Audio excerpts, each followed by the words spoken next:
This week's episode is brought to you by Green Chef. Green Chef is the #1 meal kit for eating well. And if you've heard me endorse HelloFresh in the past, they want me to tell you that HelloFresh now owns Green Chef. So there's something for everybody in all of these meal plans. Eating well is easier than ever with satisfying home-cooked dinners and options that work around your lifestyle, not the other way around. Green Chef will take care of meal planning, grocery shopping, and even some of the food prep, giving you more time to tackle, for example, back to school season. Now, we've got the meal plan. They sent us the boxes. They were great, easy to put together. Ingredients were fresh. Ingredients were delicious. We just had an awesome barbecue ranch cauliflower bowl the other day. It was awesome. It was great. So go to greenchef.com/revolutions100 and use code revolutions100 to get $100 off, including free shipping. That again, go to greenchef.com/revolutions100 and use the code revolutions100 to get $100 off, including free shipping.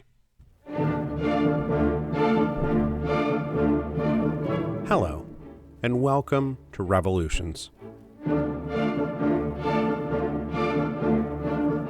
Episode 10.66, Finland Station. Okay, so first of all, obviously, we're here now. Pub Week is upon me. It's upon us. Hero of Two Worlds publishes on Tuesday, August 24th. And as I record this, that's like 36 hours from now. And because Pub Week is upon us, the media has started to take notice, and there's a bunch of really nice pieces out there. Adam Gopnick wrote a New Yorker article about Lafayette that heavily features me and the book. David Klion wrote a very nice thing in the New Republic about me, about the book, about revolutions and podcasting and my approach to history in general. I thought it was great. Thank you, David. And then if you didn't see it, CBS this morning, Saturday, aired a segment about me and the book. And I knew that one was coming because I was just back in D.C. for a few days doing filming and interviews for it. So it's out there too. It came out really nicely. I'm putting the link to all of those in the show notes if you can't get enough Mike Duncan content, or if you feel like you want to just broaden the scope of your general celebrations for the release of Hero of Two Worlds. It kind of feels like Saturnalia Eve around these parts, and I got to tell you, the attention and the support and the buzz have been giving me very nice feelings all week. So there is technically still time to pre-order the book if you want to join in the fun, but otherwise, just go buy it on Tuesday. It'll be on the shelves. I think I'm getting pictures. It's already out on the shelves in some places. Everyone keeps telling me it's good. I'm even starting to believe it myself. So, enjoy it. I really think you will. But I cannot rest on my laurels here because there's still work to be done. There's always work to be done. Now, over the past 2 episodes, we talked about the emergence of dual power in post-February Revolution Russia, the provisional government and the Soviet, with the latter nominally supporting the former, but with so many strings attached, one imagines the provisional government suspected it was far more the puppet than the puppet master in the spring of 1917. But however contingent the Soviet support for the provisional government was, they did support the provisional government for both ideological and practical reasons. On an ideological level, most of the Mensheviks and SRs in the executive of the Soviet believed that the transition from medieval autocracy to modern socialism required an intermediate stage, a bourgeois democratic period that would create the social, economic, and political conditions that would lay the groundwork for the future socialist revolution. This is the old 2-stage theory of revolution. But then on a practical level, taking over and running the Russian Empire at this precise moment in history in the middle of an acute crisis seemed like such an insanely difficult task that was bound to upset and disappoint a lot of people. The Soviet thought it would be a fine idea for the provisional government to take the heat. After all, they're the official government, not us. But just as everybody was settling into this dynamic, it would be severely disrupted by a man who was about to get off the train at Finland Station and start mucking everything up for everybody. That is Vladimir Ilyich Lenin. Now, as I've noted a couple times, Lenin and the other major socialist and revolutionary leaders took no part in the February Revolution because they weren't there. Lenin had been living as an émigré for most of the past 17 years. Shortly after the outbreak of World War I, Lenin had been packed up and shipped off to Switzerland, where he had been living and working since the summer of 1914. As we talked about in episode 10.55 on the Second International, Lenin was shocked when he started getting word at the beginning of the war that all the principal leaders of European socialism, including the really super important leaders of the German SPD, had all discovered justifications for supporting their national war efforts, rather than sticking to their anti-imperialist, anti-militarist, and anti-nationalist principles. Their collective retreat into national chauvinism was so unexpected that at first Lenin thought it was German propaganda. But as we did discuss in episode 10.55, these guys didn't just become blind, flag-waving super patriots. They had decent strategic reasons for thinking that sticking to an internationalist anti-war policy as a gigantic great power war was breaking out would be suicide, metaphorically and perhaps even literally. But though most of the leading European socialists took this path to supporting their respective war efforts, many others did not. And so every faction and party across Europe wound up having a small minority of internationalists who, like Lenin, felt betrayed and refused to abandon their principles. This was particularly true among the émigré Russian population, and so there are international Mensheviks, like our old friends Pavel Axelrod and Julius Martov, who refused to follow Plekhanov into the ranks of Russian patriots. There were internationalist SRs like Viktor Chernov, and thanks to the stamp Lenin put on the party, there were a lot of internationalist Bolsheviks. Lenin, in fact, tried to find a silver lining in the collapse of the Second International by saying at least it revealed who the weakling hypocrites were. He said, "The European war has done a great service to international socialism in that it has clearly revealed the whole state of rottenness, baseness, and swinery of the opportunists, thus giving a magnificent incentive toward cleaning up the workers' movement and ridding it of the filth which has accumulated during the scores of peaceful years." The Internationalist wing may be small and isolated in a few émigré colonies, but in Lenin's estimation they were at least strong and tough and resolute, and those are the kind of people you need to make a real revolution. Those who truly opposed the war gathered in Zimmerwald, Switzerland in September 1915 to either outright claim the mantle of the Second International or at least create something new from its ashes. It was not a very big event. There were only 38 attendees, including all the Russians I just mentioned, plus Trotsky representing a Russian group in Paris. Rosa Luxemburg and Karl Liebknecht were there representing Germany, and in all, a dozen or so national groups were represented. But even at a meeting like this, where everybody ostensibly agreed with each other, there were factional disputes, because this is, after all, a Congress of left-wing deputies. Lenin was personally disgusted that many of the people there were opposed to the war on purely pacifistic and moral grounds. They only wanted to end the war because war is bad, not because the powers that wage war are bad. Lenin, on the other hand, organized a small, hard-left minority faction whose opposition to the war would be grounded in revolutionary principles and class conflict. He believed the pacifists would, and I'm quoting here, help the bourgeoisie nip the revolutionary movement in the bud if, in exchange, they stopped the conflict. This was a deal that Lenin himself would not stomach. Now, despite the divisions in the conference and arguments about language and emphasis, the Zimmerwald Conference produced a scathing denunciation of the war drafted by Trotsky. It said, "The war has lasted more than a year. The battlefields are littered with millions of corpses. Millions more have been crippled for the rest of their lives. Europe is like a gigantic slaughterhouse. Its entire civilization, created through the labor of many generations, is consigned to destruction. Fierce barbarity celebrates its triumph over everything that was until now the pride of humankind. Regardless of the truth regarding immediate responsibility for the outbreak of this war, one thing is clear. The war that produced this chaos is the result of imperialism, the striving by capitalist classes of each nation to feed their greed for profit through exploitation of human labor and natural resources around the entire globe." These were just the opening paragraphs, and it just goes on like this, denouncing capitalism, imperialism, militarism, and the old guard of the Second International who betrayed the class struggle. The statement concluded, "Never in world history has there been a more urgent and noble task to be accomplished through our combined efforts. No sacrifice is too great, No burden is too heavy to achieve the goal of peace among the peoples. Now, Lenin and the other members of the left-wing faction at the Zimmerwald Conference did not actually agree with this final assessment, but they signed the manifesto in the interest of putting on a unanimous face. Their great critique was that the goal here was not peace among the peoples, but the revolutionary overthrow of the ruling classes of Europe by the workers of the world. And for all its bombast, the Zimmerwald Manifesto fell well short on this front.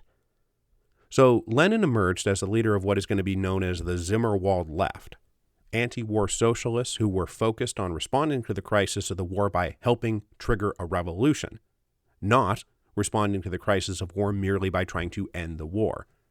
In Lenin's most well-known formulation, he said they should turn the imperialist war into a civil war in every country. That is, encourage the proletariat of every belligerent nation not to work for peace, per se, but to work tirelessly to overthrow their own governments. And this takes us into a question that I've alluded to a number of times but have not yet explained fully, and that is, what is the distinction between defeatists and defensivists in the socialist community?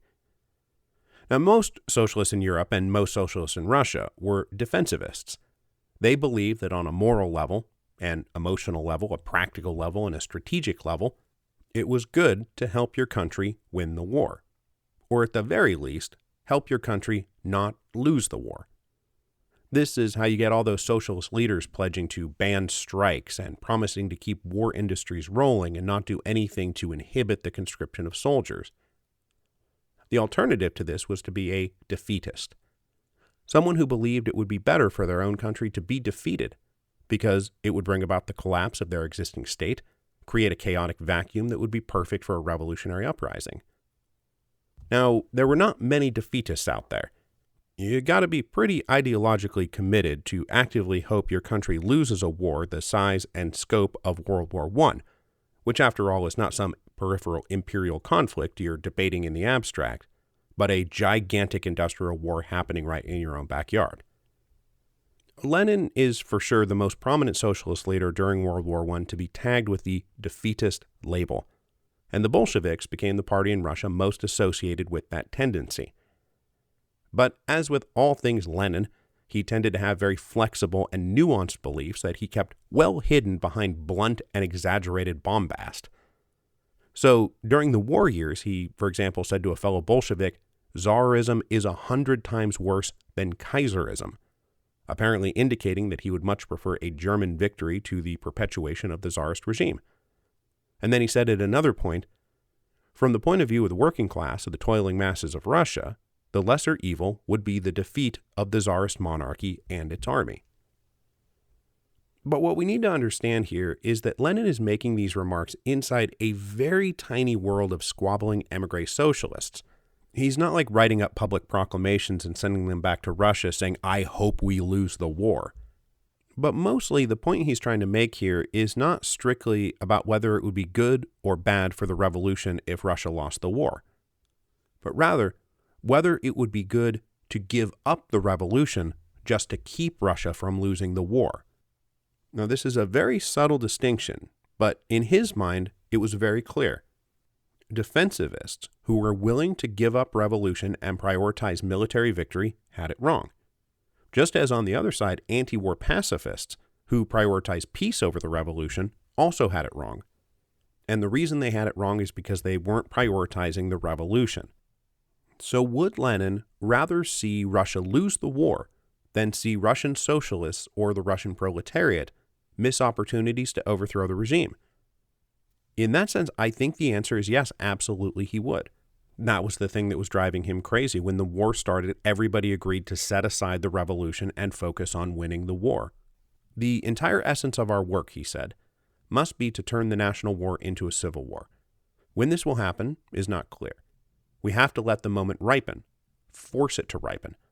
But we are duty-bound to work for as long as it takes in this direction. Now, the problem for Lenin on a PR and communications front is that he may have had all of these subtle and nuanced and sophisticated beliefs, but he kept saying very clear and straightforward things like, "better the Kaiser than the Tsar." And he would say these to his own Bolshevik followers, who would then pick up that line and repeat it, because he seemed so clear and straightforward. And then Lenin would get very frustrated because all of his factional enemies would eagerly paint Lenin and the Bolsheviks as unpatriotic traitors who were now indistinguishable from German agents. After a couple of good years of expanding the party from 1912 to 1914, the Bolsheviks in Russia contracted sharply during the war years. Many members quit the party, and it was hard to recruit replacements because the Mensheviks and the SRs and the Trudoviks were happy to paint the Bolsheviks with a defeatist brush. So Lenin spent all of 1916 quite isolated with a group of other Bolsheviks in Switzerland. They were pretty cut off from their comrades in Russia as there was a big giant war happening between them, though they were occasionally able to slip things through the lines. Lenin held out hope during this period that the war would ultimately destabilize Europe to the point where the working classes would get tired of being chucked at each other to die, and instead go off and overthrow the tiny clique of imperial masters who were doing the chucking. In the meantime, Lenin spent a great deal of time in libraries brushing up on his philosophy, reading a lot of Hegel and Aristotle so that he could better understand the tenets of Marxism, and would, ironically enough, cause him to drift from his former Marxist orthodoxy.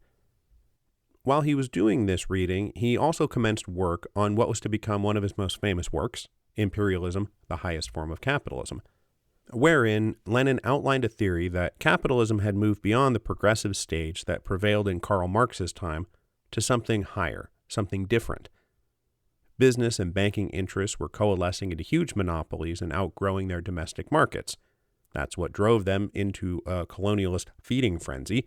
They were looking for new resources and new markets. The scramble for new colonial markets had spread across the whole globe, across the Americas and Africa and Asia, and with the amount of unconquered territory running out, the imperial powers of Europe were forced by the logic of capitalism to fight each other to take possession of each other's possessions. Hence, giant global war. Now, when you combine this with Trotsky's theory of permanent revolution and uneven and combined development, the idea that peripheral countries in this global conflict, which were colonized by foreign capital and advanced technology, were going to chart a different path than the one laid out for them in the orthodox version of historical materialism, we can really start to see Lenin's strategic lines in 1917 were, on the one hand, a sudden and surprising break with everything he's been saying since the 1890s, but also something that develops quite naturally from what he had been reading and thinking and writing in 1915 and 1916. By the end of 1916, Lenin had settled into a solid routine of research in Zurich. He was now in his mid-40s and had always suffered from recurrent illnesses. He had stomach problems and headaches. He was prone to fits of extreme rage when he got too worked up about, the Mensheviks, and he suffered for it physically and mentally and emotionally. He was absolutely convinced that he was right and everyone else was wrong, but no one else seemed to agree. He had a loyal group of Bolshevik lieutenants around him, but outside that group, it was a lot of eye-rolling and, oh yeah, Lenin, sure, he's probably not going to amount to much anything. He had his good days and his bad days.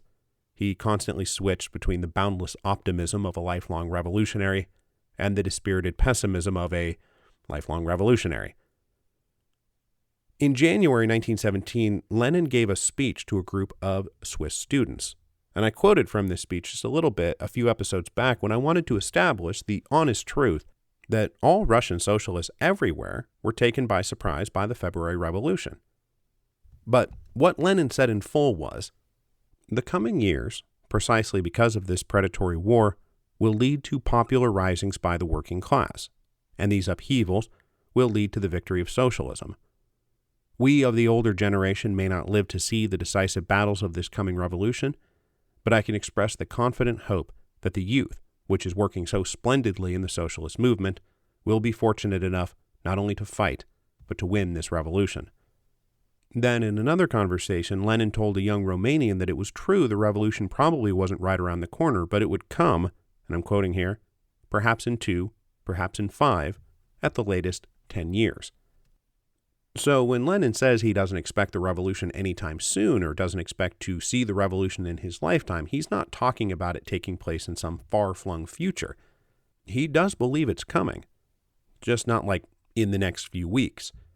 And to the extent that he didn't believe he would live to see it, this is probably saying more about his state of physical exhaustion and recurrent health problems that might cause him to drop dead sooner rather than later. But then a few weeks later, on March the 2nd, 1917, Lenin was getting ready to return to the library in Zurich after lunch, and a young Polish Bolshevik burst through the door and said, "Have you heard the news? There's a great revolution in Russia." At first, Lenin brushed this off and said it's probably just another example of German propaganda, but he and Krupskaya and a few others went down to a spot where international newspapers were posted. Those international newspapers confirmed the incredible story. Now, at this point, the news they were reading about was the mutiny of the troops in Petrograd on Monday, February 27th, the resulting street fighting, and some information about a Soviet being formed, as well as maybe a new provisional government. Now, they did not read about the abdication of the Tsar because that hadn't happened yet. Literally, as they're sitting there reading it, Nicky is sitting on a train trying to figure out what he's going to do with his life. What Lenin read sent a jolt of electricity through him. It absolutely supercharged him.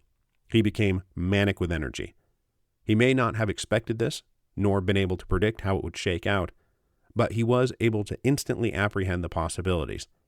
He set about formulating what he believed the Bolshevik response ought to be, and over the next few days drafted communiques back to Bolshevik leaders in Petrograd outlining what their strategy ought to be. These would become called the letters from afar, and to the Bolshevik leaders in Petrograd who received them, they were very much letters from afar. Lenin was clearly drafting them without any clear idea what was actually happening in Petrograd. Without guidance from anybody, the Bolsheviks in the capital had more or less gone along with the approach of the Mensheviks and the SRs, support the provisional government as the legitimate government for the ideological and practical reasons we talked about at the beginning of the episode. Circumstances had also tended to merge all the socialist parties back into an increasingly united bloc, with Mensheviks and SRs and Bolsheviks all towing the same line.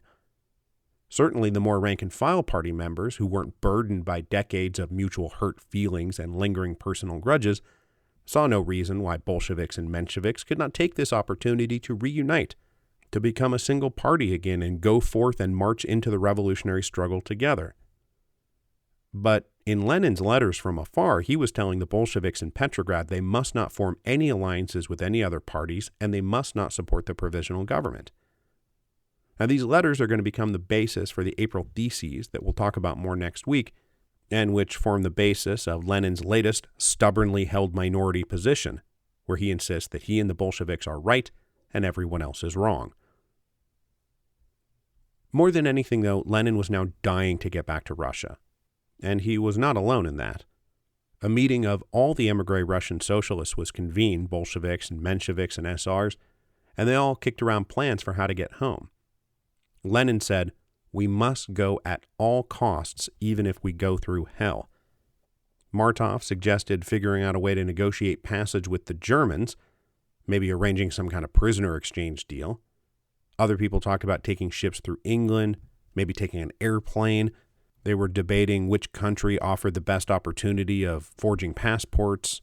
They didn't come to any kind of consensus, and these discussions just went on for days as each group tried to figure out the best way home. Lenin and the Bolsheviks were ultimately aided by an unlikely source in far-off Denmark.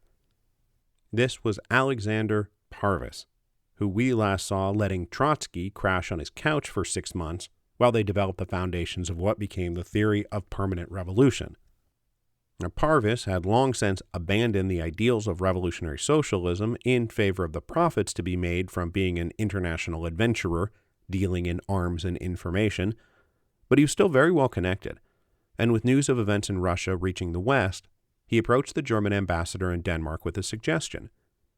The German government should absolutely reach out to Lenin and help the Bolsheviks get back to Russia. Now, if you will recall, and probably you don't, Parvis had made a name for himself, predicting the course of the Russo-Japanese War and the Revolution of 1905 with beat-for-beat precision. And now, he basically did the same thing. He told the German ambassador, "Lenin is an uncompromising revolutionary. He is absolutely opposed to the war. If he is allowed to return to Russia, he will not stop until he has overthrown the provisional government. at which point he will almost certainly turn around and cut a separate peace deal with Germany, taking Russia out of the war and relieving all the pressure on Germany's Eastern Front. This, in fact, might be something that only takes a matter of months, if you can get him into Russia.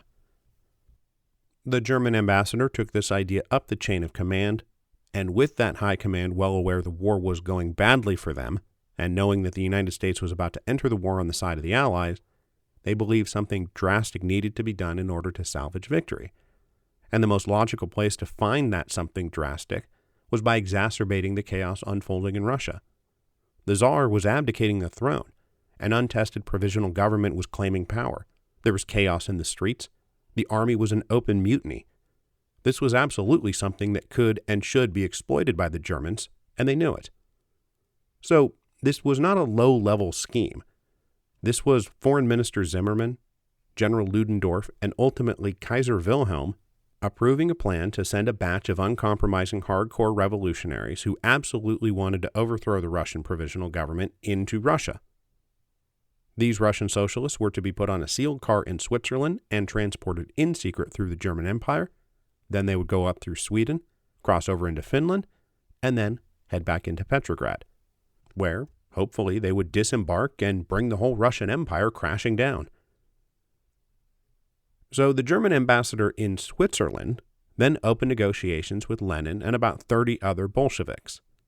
Over the next few days, they reached a few mutual understandings, mostly about trying to keep this all on the down low for both sides, because Lenin, for example, was acutely aware it would not look good if they appeared to be agents of the Kaiser, especially as everybody had spent the last few years accusing them of being agents of the Kaiser. But ultimately, they reached a deal that was acceptable to both sides. And when it was struck on March the 27th, nobody wasted any time. The Bolsheviks had just hours to pack up all their stuff and get on the train. Now, this was all supposed to be secret, but it was not secret for very long. The émigré community is small, and word soon leaked that Lenin and the Bolsheviks were in cahoots with the Germans. Everyone else was aghast that Lenin would make this deal, but Lenin was not, and he was absolutely not going to be dissuaded. He knew it didn't look good, but he also knew it was probably the safest, fastest, and most direct route back to Russia, and that was all that mattered to him. When they went down to the train station, they were greeted by a small crowd that heckled and shamed them, calling the Bolsheviks traitors and German spies and pigs and frauds. But Lenin was convinced this was the only way, and he remained optimistic and undeterred in his own inimitable way. When they all finally settled down on the train, Lenin turned to one of his comrades and said, "In 6 months' time, we shall either be swinging from the gallows or be in power." And then the train departed. The trip home took nearly a week. At first, they were in a sealed car through German territory, sealed not so that the Bolsheviks couldn't spread their revolutionary message, but sealed so that nobody would see them and spread the story that the Bolsheviks were being chauffeured back to Russia by the Kaiser. Along the way, Lenin distilled the points he made in his letters from afar into a concise program that he planned to make the basis for the party as soon as he got back. Once through German territory, the group passed over on a ferry to Sweden and then continued on. Now, less conspicuously hidden behind a sealed car, the local communities in Sweden appeared to be well aware that there was a train full of Russian revolutionaries passing through. There was one tense moment at a checkpoint at the Finland border, but they were allowed to pass and then started really breathing a sigh of relief. Finland was, after all, territory of the Russian Empire, and so, if nothing else, the group was no longer at the mercy of a foreign power. Now, as for the reception they would receive from the domestic powers, that remained to be seen. On April 3rd, 1907, the train finally pulled into Finland Station in Petrograd. A crowd knew Lenin and the others were on the train, and they came down to greet them with enthusiastic cheers. Lenin got out and gave as stirring a speech as he was capable of giving. Now, for most of the past 17 years, Lenin had lived his life as an exile. The total number of days he had spent inside Russia numbered probably less than 200. But now, he was back. And this time, he planned to stay.